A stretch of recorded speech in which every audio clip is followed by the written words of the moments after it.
There is this very, for me, almost like juxtaposition that actually, out of pure serendipity, show how artists beyond borders share the spirit of the time.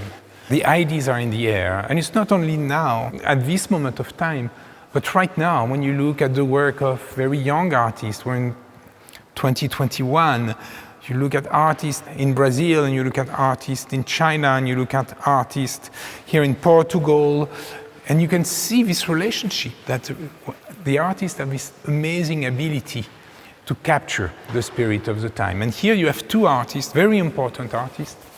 One is Marisa Merz, Italian, also the major part of the Arte Povera movement, and Helena Almeida, the incredibly important Portuguese artist. Here, with Marisa Merz, you have a little bit like the painting that we saw when we were in the first gallery. We were talking about painting by other means.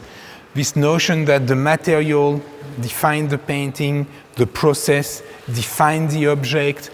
It's not a painting, of course. It's in a tension between, painting and drawing and sculpture. And I say drawing because it's a work. Actually, I shouldn't even mention painting, sculpture, all this convention. It's a work that brings also the notion of work, not only of artwork, the notion of work and the notion of labor.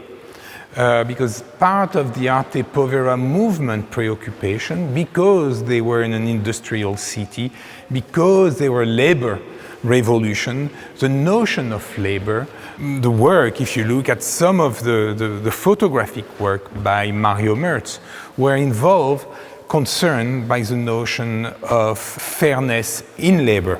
Here you have, when I say the work as labor is present to define this work, is because you have the netting of this copper wire, these meshes, this little net that compose this work, this almost minimal work where the seriality, which is part of what we define as the minimal movement in art, art minimal art, is also based on the repetition of the same, the notion of seriality, almost without any more human touch in it. If you look at the work by someone like the American artist Dan Flavin, the American artist Donald Judd, it was this idea of defining the work by systems that take the human decision, the human hand away from the work. It's important, I'm mentioning that because it's important to understand also that Arte Povera is also positioning itself from Europe in front, and if not against, the American avant-garde that at the time in the 60s were coming in Europe extremely strongly, whether it was pop art or whether it was minimal art, a little bit later. But these artists in Europe really took a position that say, no, we are European, our art, our traditions are different, and we're going to position ourselves vis-a-vis what's coming from the United States. So this notion of seriality also could be a response, not a reaction, but a response to that. What's also for me very interesting here is if you look at, for instance, the work of Mario Merz, or part of the Arte Povera movement, or here even you see in this gallery the work of Giovanni Anselmo that are, I would say, more monumental in scale. Here you have a work that involves this very, very simple gesture. I mean, it's actually interesting to think of this work with having in mind, in the other gallery, in the first gallery, the work of Gracia Coutinho, this little gesture that composed the work. Here you have something extremely fragile. And it's also, I think, from Marisa Merz, the way to bring this notion of knitting, which is a very feminine, if not feminist activity.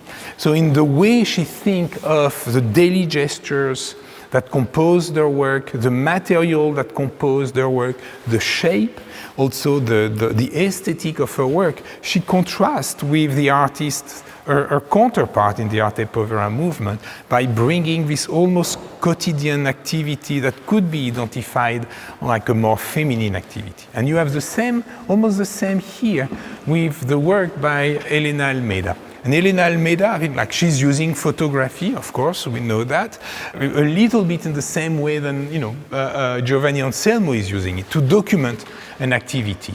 But the activity here is the activity of drawing.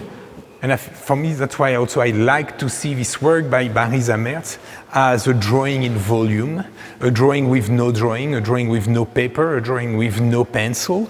But here, what Elena Almeida is documenting is her with a pen drawing a line on a piece of paper. But when you look carefully, you realize that the line is not drawn. The line is actually a thread of wool. The material itself is the thread of wool, and that at some point even defy the geometry of the line that one would think she's holding. And this line, this thread, is physical.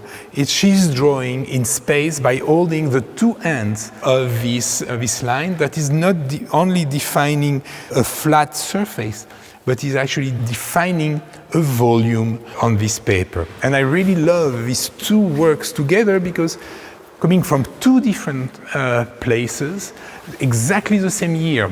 In both cases, we are in 1977, two works that actually are in full dialogue with each other.